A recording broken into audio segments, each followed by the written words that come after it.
असं म्हणतात की मनुष्य जेव्हा जन्माला येतो तेव्हाच हे ठरवून जातं की त्याचा मृत्यू कधी होईल. मृत्यूनंतर म्हणतात की शरीर जाळलं तर राख आणि गाडलं तर खाक, पण एक जीवन असंही असतं जे मृत्यूनंतर सुरू होतं, ज्याला आपण आयुष्यानंतर असं म्हणतो. अशीच एक आयुष्यानंतरची ही कथा आहे. जर ती असती. श्रीधरराव देशमुख गावातला सर्वात श्रीमंत माणूस. पैसे, थाटपाट आणि वाडा तर त्याला विरासतमध्ये भेटलं होतं. सुखाचा जणू त्याच्या घरी भंडार होता. पण आज नेमकं सगळं बदलणार होतं. सकाळचा वेळ होता. खूप मस्त वातावरण होतं. थंड असा वारा सुटला होता. पक्ष्यांची चिवचिव आवाज कानाला अगदी मोहित करत होती. श्रीधर वाड्याच्या बाहेर स्थित बागेत चक्रा मारत होता. तेव्हाच त्याला वाड्यातून जोराचा ओरडण्याचा आवाज आला. श्रीधर धावत वाड्यात आला. त्या एक आवाजानंतर वाड्यात जणू शांतता पसरली. श्रीधर धावत वरती मालिनी, श्रीधरची बायको, च्या रूममध्ये गेला.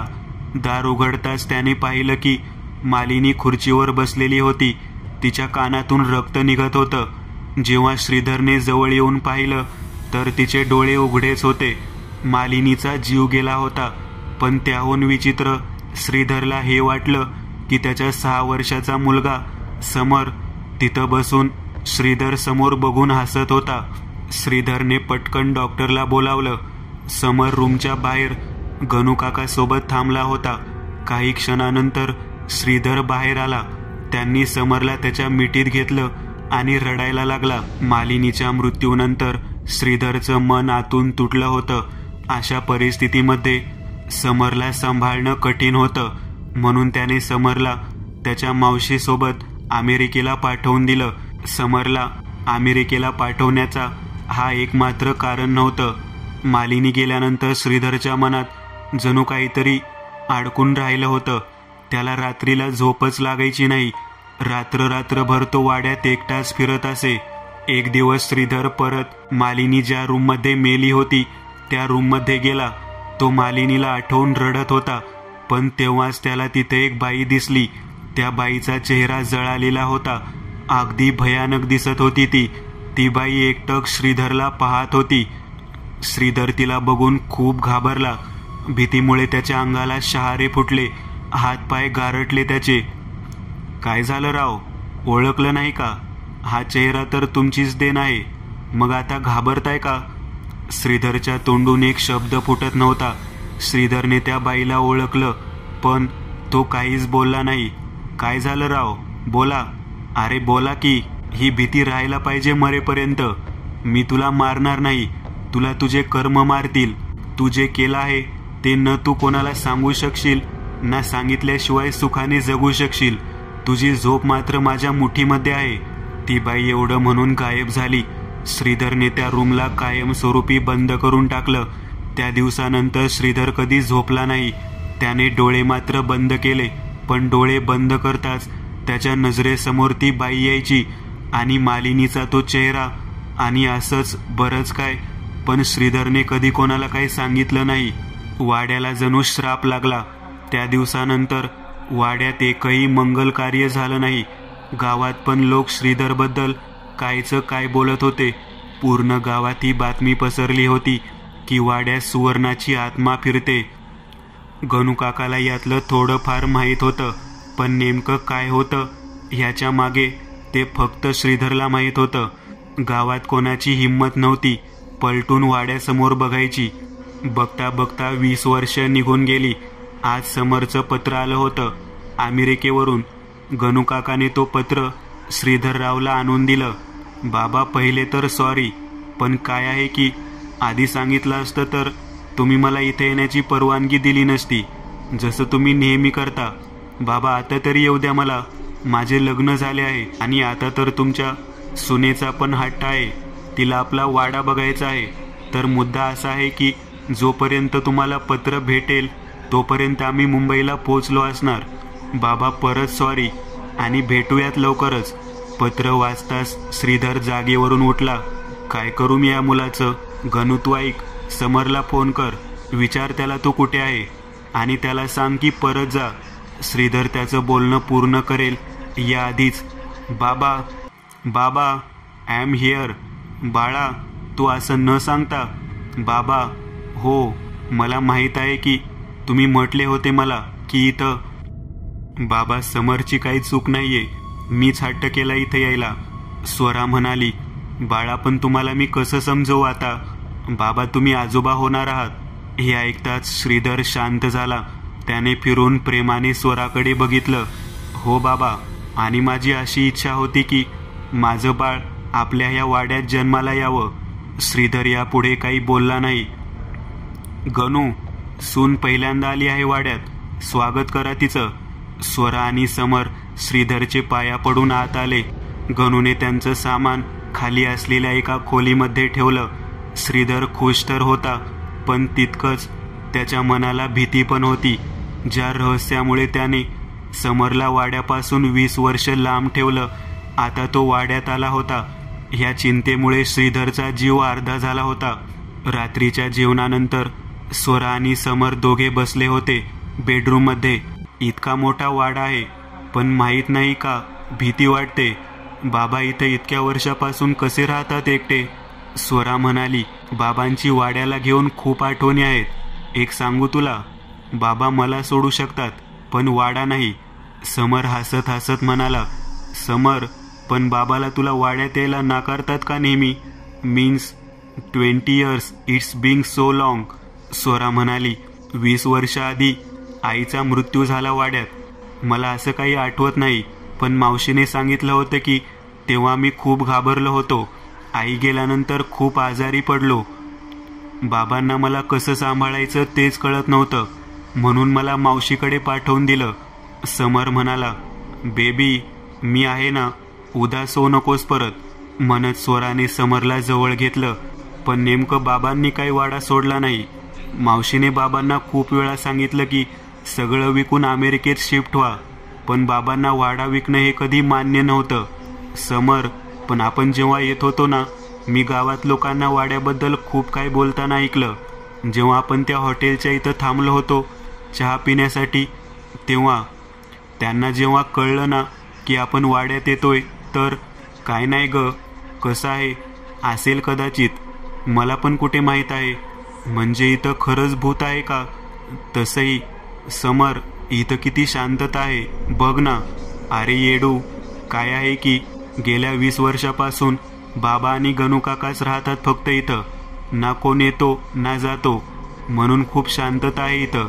आता आपण आलो इथं, मग आपला छोटू येईल, मग बघ वाडा कसा चमकेल आपला. बरं तू ते उद्या जातोय ना. हो उद्या जॉईनिंग करतोय. चल मग झोपूया. अरे लगेच झोपायचं.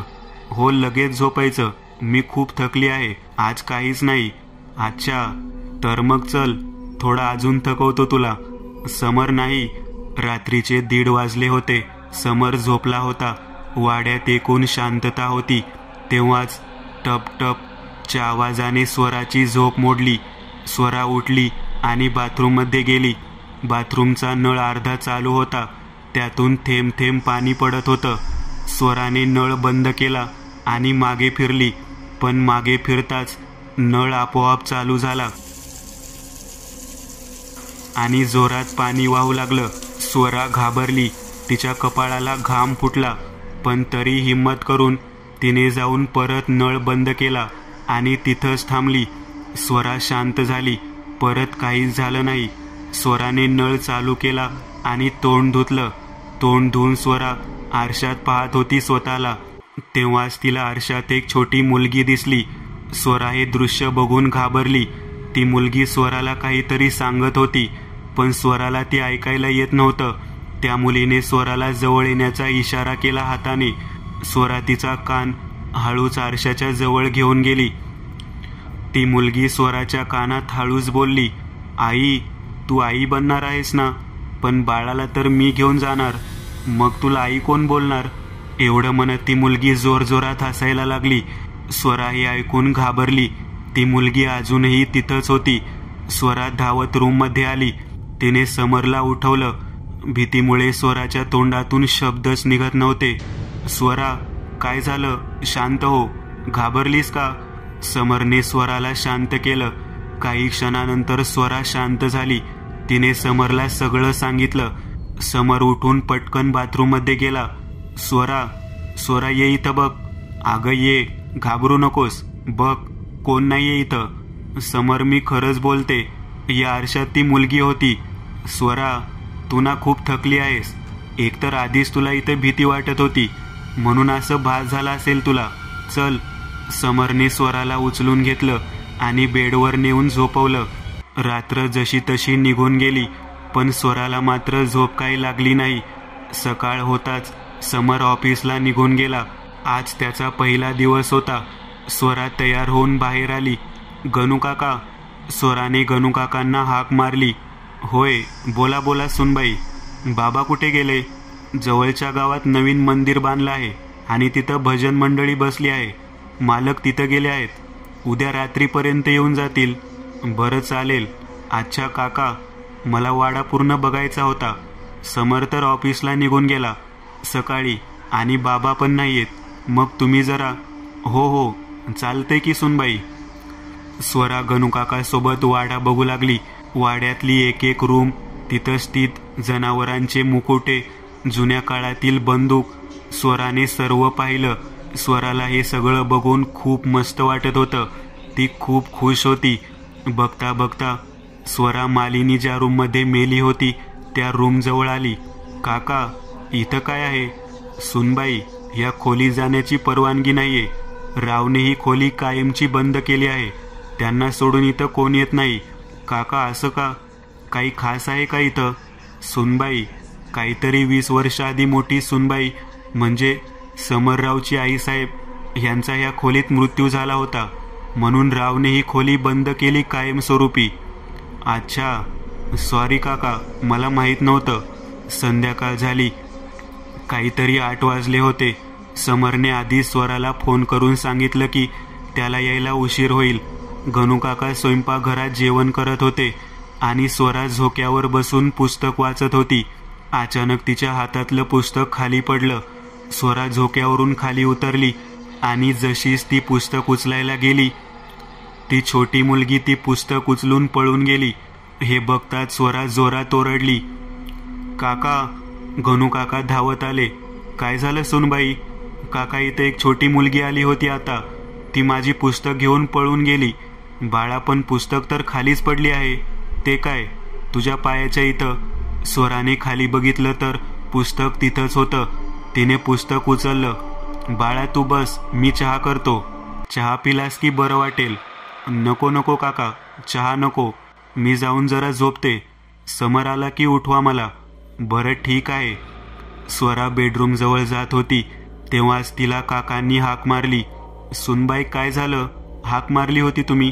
ते मी जरा डाळला फोडणी देत होतो ना म्हणून पटकन आलो नाही. बोला, काय हवं आहे? स्वरा हे ऐकताच दचकली.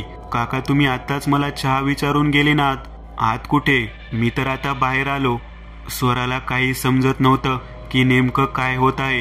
काका, मी जाऊन झोपते. तुम्ही समर आला की त्याला सांगा मी बेडरूममध्ये आहे. ठीक आहे, चालेल म्हणत गणू काका परत स्वयंपाकघरात जात होते तेव्हाच स्वराने त्यांना परत हाक मारली. काका. हा बाळा. काय नाही, आठवणीने सांगा. स्वरा बघत होती की नक्की गणू काका आहेत की परत तिला भास होत आहे. स्वरा बेडरूममध्ये जाऊन झोपली.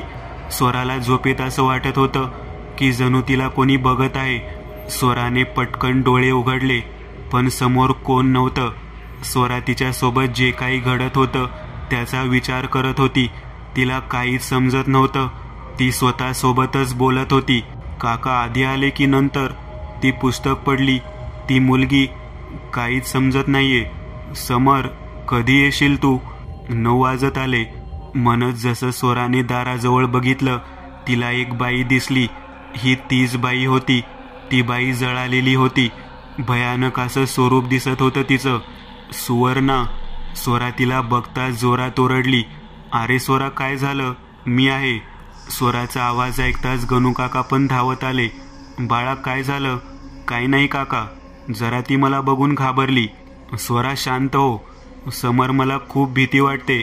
काय माहीत पण इथं काहीतरी विचित्र आहे. स्वरा खूप घाबरली होती. काही नाही स्वरा, मी आहे ना, चल बाहेर चल, मी आहे ना. मग का घाबरते? समर स्वराला बाहेर बागेत घेऊन गेला, पण ती छोटी मुलगी तिथंच रूममध्ये होती. दोन्ही हात तोंडावर ठेवून ती गालातच हसत होती. स्वरा समरला खूप समजावण्याचा प्रयत्न करत होती, पण समरला काहीच खरं वाटत नव्हतं. बरं ऐक, उद्या तू चल माझ्यासोबत. काही काम नाहीये, बस एक कॉन्फरन्स अटेंड करायची आहे मला. ती झाली की आपण थोडं फिरूया. चालेल? म्हणजे तुला जरा बरं वाटेल, फ्रेश फील होईल. ठीक आहे ना? स्वरा जास्त काही बोलली नाही. तिला माहीत होतं की समरला या सगळ्या वस्तूंवर विश्वास नाही. स्वरा रात्रभर झोपली नाही. ती मुलगी रात्रभर स्वरासमोर बघून हसत होती, तर मधीच तिला ती बाई दिसत असे. स्वराची अवस्था खराब झाली होती, पण तिला समजणारा असं सध्या कोण नव्हतं. सकाळ झाली. समर स्वराला सोबत घेऊन गेला. स्वरा ऑफिसच्या अतिथी कक्षामध्ये बसली होती आणि समर कॉन्फरन्समध्ये होता. स्वरा बागेत उभी होती. शांत वातावरण होतं. तेव्हाच ती मुलगी स्वराकडे आली. स्वराने तिला विचारलं, काय हवं आहे तुला? ती काहीच बोलली नाही, बस एकटक स्वराला बघत होती आणि मग मागे फिरून चालायला लागली. स्वरा तिला मागून हाक मारत होती, ए थांब, कुठे जाते? थांब. पण त्या मुलीने काही ऐकलं नाही. स्वरा त्या मुलीच्या मागे मागे आली, तिचा पाठलाग करत. ती मुलगी जंगलात एका जागेवर येऊन थांबली. तिथं गोल आकारामध्ये सगळीकडे मोठे मोठे झाड होते आणि मध्ये एक छोट्या मैदानासारखी जागा होती. ती मुलगी तिथं बरोबर मधोमध येऊन थांबली. स्वरा पण तिथे त्या मुलीसमोर येऊन थांबली. काय आहे हे? मी तुला किती हाक मारते. कोण आहेस? कोण तू? काय हवं आहे तुला? तेव्हाच अचानक स्वराला पोटात खूप दुखायला लागलं. ती पोट दाबून तिथंच बसली आणि अचानक तिला लहान बाळाच्या रडण्याचा आवाज आला. ती मुलगी जिथं थांबली होती तिथं 2 छोटे छोटे बाळ होते. खाली जमिनीवर खूप जोरात रडत होते ते. जितकं त्यांचं रडण्याचा आवाज वाढत होता तितकाच जास्त स्वराला पोटात दुखत होतं. हळूच ती मुलगी स्वराच्या जवळ आली आणि स्वराच्या चेहऱ्यावर तिने हात फिरवला. हात फिरवताच स्वराला दुखणं बंद झालं. स्वरा शांत झाली.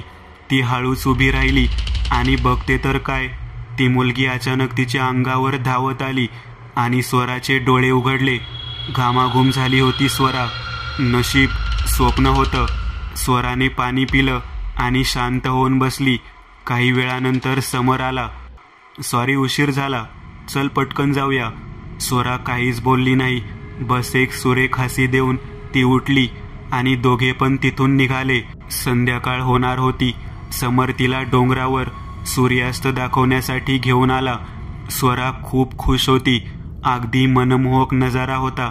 पांढऱ्या आकाशात कोणी केसऱ्या रंगाची शाई टाकल्यासारखं पूर्ण आकाश केसरी रंगाने शोभून दिसत होतं.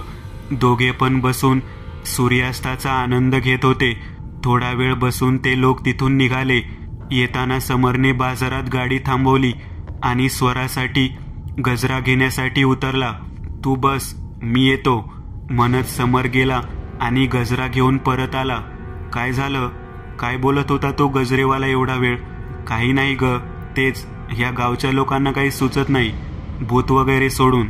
मला म्हणतो की राव, तुम्ही वाड्यात जाऊ नका, तुमच्या भल्यासाठी सांगतोय. तिथं सुवर्णाताईची आत्मा फिरते. Bloody nonsense. वाडा माझा आणि मलाच म्हणतो की जाऊ नको. समर, पण तो काहीतरी विचार करून बोलला असेल ना. असंच का कोण आपल्या वाड्याबद्दल उलट बोलेल? स्वरा, तू पण ना यार, आता परत सुरुवात करू नकोस. ते लोक काही बडबडतात आणि तुला ते खरं वाटतं. समर, ही सुवर्णाताई कोण आहे? How do I know? जा त्या गजऱ्यावाल्याला विचार. स्वरा, तू पण ना. आता मला कसं माहीत? मी पण आज पहिल्यांदाच नाव ऐकलं आहे. स्वराच्या डोक्यात सारखा तेच विचार चालू होता आणि आता नाव ऐकल्यानंतर पासून तर तिला अजून भीती वाटत होती. समर पण ह्या वस्तूवर विचार करत होता. नेमकं गावात आल्यानंतर पासून त्याला बऱ्याच लोकांनी सावध केलं होतं. सुवर्णा हे नाव त्याने आधी पण ऐकलं होतं लोकांकडून. समरलाही आता भीती वाटायला लागली की जे काही स्वरा सांगते तिच्यासोबत झालं आणि हे जे गावचे लोक बोलतायत ते खरं नको निघायला. रात्र झाली. सुमारे 9. दोघे वाड्यात पोहोचले. श्रीधर आला होता. बाबा आले तुम्ही? हो मी तर आलो. कुठे फिरायला गेले होते का? छान छान. हो बाबा असंच जरा. ही पण जरा वैतागली होती बसून बसून, म्हणून म्हटलं जरा फिरून यावं. बरं चला जेवण घेऊया. गणू काकाने जेवण वाढलं. जेवण करून स्वरा आणि समर बेडरूममध्ये आले. आज काय समरला झोप लागत नव्हती. त्यालाही खात्री झाली होती की काहीतरी गडबड आहे. वाड्याला घेऊन इतकी चर्चा, बाबांचं त्याला इथं येऊ न देणं. समरला आता सगळं खटकत होतं, पण त्याने स्वराला काही सांगितलं नाही. त्याला वाटत होतं की तिला जर काही सांगितलं तर ती अजून घाबरेल. रात्रीचे 2 वाजले होते. स्वरा निवांत झोपली होती. समरला पण झोप येत होती, पण तो झोपत नव्हता. त्याला नेमकं बघायचं होतं की काय होतं, पण शेवटी त्याचे डोळे बंद झाले आणि तो झोपला. सगळं शांत होतं. श्रीधर नेहमीप्रमाणे बागेत फिरत होता. तेव्हाच तिथे गणू काका आले. अरे गणू, एवढ्या रात्री इथं काय करतोय? काय झालं? राव तुम्हाला काहीतरी सांगायचं होतं. हां बोल की. राव, सुनबाई जेव्हापासून आली आहे तेव्हापासून काही नीट वाटत नाहीये वाड्यात. आधीपेक्षा प्रकरण आता जास्त वाढले आहेत. मी माझ्या नजरेने पाहिलं आहे. त्यांच्यासोबत काहीतरी विचित्र घडतंय. लवकर काहीतरी करा. गणू, मलाही कळतंय. सुनबाई सध्या गरोदर आहे. काय करू कसं करू तेच सुचत नाहीये. राव, जे करायचं आहे ते लवकर करा, नाहीतर खूप उशीर होऊन जाईल. श्रीधररावने यावर काही उत्तर दिलं नाही. गणू काका एवढं सांगून तिथून निघून गेले. सुनबाई गरोदर आहे तीच भीती आहे. 20 वर्ष आधी गायत्री जसं बोलली होती तसंच होते, पण यावेळेस मी असं काही होऊ देणार नाही. श्रीधर मनातच बोलला. सकाळ झाली. समर ऑफिसला निघून गेला. रात्री नीट झोप भेटली नाही, यामुळे त्याला सारखी झोप येत होती. तेच समरला स्वराची काळजी वाटत होती, म्हणून त्याने घरी फोन करून तिला विचारलं, पण सगळं ठीक होतं. समरने सुखाचा श्वास घेतला आणि मग बसल्या बसल्या त्याला ऑफिसमध्ये झोप लागली. जेव्हा त्याने डोळे उघडले त्याने काही वेगळंच दृश्य त्याच्या नजरेसमोर पाहिलं. त्याने पाहिलं की त्याची आई म्हणजेच मालिनी खुर्चीवर बसली आहे आणि 6 वर्षाचा समर मालिनी समोर बसला होता. हा तोच दिवस होता ज्या दिवशी मालिनीचा मृत्यू झाला होता. मालिनीच्या डोळ्यात पाणी होतं. मला माहीत आहे मी तुझ्यासोबत चुकीचं केलं, माफ कर मला. मालिनी रडत रडत म्हणाली. माफी पाहिजे. बोलत मात्र समर होता, पण समोरच्या आवाजावरून हे स्पष्ट कळत होतं की ते समर बोलत नाहीये. त्याच्या अंगात जे काय होतं ते बोलत होतं. इतकं बोलून समर जोरात ओरडला, आई. तो आवाज इतका मोठा होता की त्या आवाजामुळे मालिनीच्या कानाचे पडदे फाटले. तिच्या कानातून रक्त यायला लागलं आणि तिथंच तिचा मृत्यू झाला. समर हे बघून घाबरला. काय करावं त्याला काही सुचत नव्हतं. तो काय करेल त्याआधीच तिथं श्रीधर धावत आला. श्रीधरने बघितलं की मालिनी मेली आहे. समर त्याच्या समोर बघून हसत होता. श्रीधरच्या चेहऱ्यावर भीती स्पष्ट दिसत होती. तेव्हा समर बोलला, बाबा मी आईला मारून टाकलं, आणि जोरजोरात हसायला लागला. समर झटकन उठला. तो ऑफिसमध्ये होता. हे नेमकं स्वप्न होतं की काय त्याला काहीच कळत नव्हतं. 20 वर्षामध्ये समरसोबत असं पहिल्यांदा झालं होतं. समरने गेल्या 20 वर्षामध्ये कधीच तिच्या आईला स्वप्नात पाहिलं नव्हतं, आणि आज पाहिलं तर हे असं. समरला काहीच कळत नव्हतं. संध्याकाळी समर घरी आला. येताच त्याने स्वराला विचारलं, ठीक आहेस ना? आज काही झालं नाही ना? नाही, मी ठीक नाहीये. का? काय झालं? काय नाही, सोड, जेवण वाढ. रात्र झाली होती. स्वरा गार झोपेत होती, पण आज काय समरला झोप लागत नव्हती. तो सारखं आज जे त्याने बघितलं त्याचा विचार करत होता. समर बेडवरून उठला. त्याने पाहिलं की स्वरा झोपली आहे शांत. तो हळूच बेडरूमच्या बाहेर गेला आणि बागेत आला. बागेत त्याने पाहिलं की त्याचे बाबा बसले होते बाकड्यावर. तो जाऊन त्यांच्या सोबत बसला तिथं. काय झालं बाबा, झोपले नाही? हो बाळा, झोप लागत नाहीये. बाबा किती एवढ्या वर्षात मला आठवतं आपण पहिल्यांदाच एकत्र बसलो आहोत. हो बाळा, माहीत आहे मला, पण तू होता अमेरिकेला आणि मी इथं. मग करायचं तरी काय? आज वेळ आहे तर बसून गप्पा मारूया. बाबा, आज आईची खूप आठवण येत आहे. हे ऐकून श्रीधर शांत झाला, पण मग तो बोलला, काय नाही बाळा, आई नेहमी आपल्या सोबतच आहे. बाबा, एक विचारू का? हां बाळा, विचार ना. बाबा, आईला मी मारलं होतं ना. समरच्या डोळ्यातून पाणी आलं असं बोलताना. म्हणून मला तुम्ही पटवून दिलं ना इथून. श्रीधरला हे ऐकताच धक्का बसला. तो चक्क नजरेने समरकडे पाहायला लागला. समरच्या सगळ्या प्रश्नांचं त्याच्याकडे उत्तर होतं, पण त्याच्याकडे तेवढी हिंमत नव्हती की तो समरला सांगू शकेल. हे काय बोलतोय तू? वेडा झाला आहेस का? जे तोंडात येते ते बोलतोय उगाच. श्रीधर अगदी रागात बोलला, बाबा, मग तुम्ही मला का अमेरिकेत पाठवून दिलं? इतके वर्ष का मला तुम्ही स्वतःकडून लांब ठेवलं? समर, आज काय झालं आहे तुला? तू असे प्रश्न का विचारतोय मला?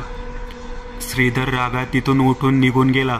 खरं तर त्याला समरच्या या प्रश्नांची उत्तर द्यावंसं वाटत नव्हतं, म्हणून तो तसा रागात तिथून निघून गेला. श्रीधर विचार करत होता की नेमकं काय करावं. आज नाही तर उद्या समरला त्याच्या प्रश्नांचं उत्तर द्यावं लागेल. कधीपर्यंत मी असं रागावून त्याला नाकारत जाणार? श्रीधर स्वतःसोबत बोलत होता. श्रीधर हा विचार करतच होता. तेव्हाच त्याला ती मुलगी दिसली समोर. त्या मुलीला बघताच श्रीधरच्या अंगाला शहारे फुटले. त्याच्या कपाळावर घाम फुटला. ती मुलगी हळूहळू चालत श्रीधरच्या जवळ आली. बाबा, काय झालं? दादाला कसं सांगायचं हेच विचार करताय ना? म्हणत ती मुलगी हसायला लागली. गायत्री बाळा, जे काय झालं त्याच्या मागे चूक समरची नव्हती, माझी चूक होती. तू मला मारून टाक, घे माझा जीव, पण समर आणि त्याच्या बायकोला मुक्त कर ह्या श्रापामधून. काय राव, स्वतःवर आली तर लगेच आता पाय पडायला लागले. तेव्हा ही दयामाया कुठे गेली होती जेव्हा तू माझा आणि माझ्या मुलीचा जीव घेतलास? सुवर्णा म्हणाली. सुवर्णा, बघ, जे काय केलं ते मी केलं. सगळा माझा हट्ट होता. त्यात समरची चूक नाही आहे चूक. ह्या चूक त्याची पण आहे. मी तुमचा वंश पुढे जाऊ देणार नाही राव. मुली वंश पुढे घेऊन जाऊ शकत नाही हेच म्हणाला होतास ना तू? ही विरासत तू एक मुलीच्या हातात सोडू शकत नाही हेच म्हणाला होतास ना? ज्या वंशासाठी तू हे सगळं केलं आहेस त्या वंशाला मी पुढे वाढू देणार नाही. ह्यात तू, तुझी बायको आणि तुझा मुलगा, तुम्ही तिघेही ह्या पापाचे भागीदार आहात. जसा तू तडपतोय शांततेसाठी तसा तुझा मुलगा पण तडपडून मरणार, हे मात्र लक्षात ठेव. सुवर्णा अगदी रागात बोलली. श्रीधरला त्याची चूक कळली होती, पण आता खूप उशीर झाला होता. गेल्या 20 वर्षापासून श्रीधर जो पश्चातापाच्या अग्नीमध्ये जळत होता. सकाळ झाली. समर ऑफिसला जाण्यासाठी निघत होता. तेव्हाच त्याने स्वराचा आवाज ऐकला. समरने जास्त काही हालचाल केली नाही आणि हळूच बाथरूमचं दार सरकवून लपून पाहू लागला.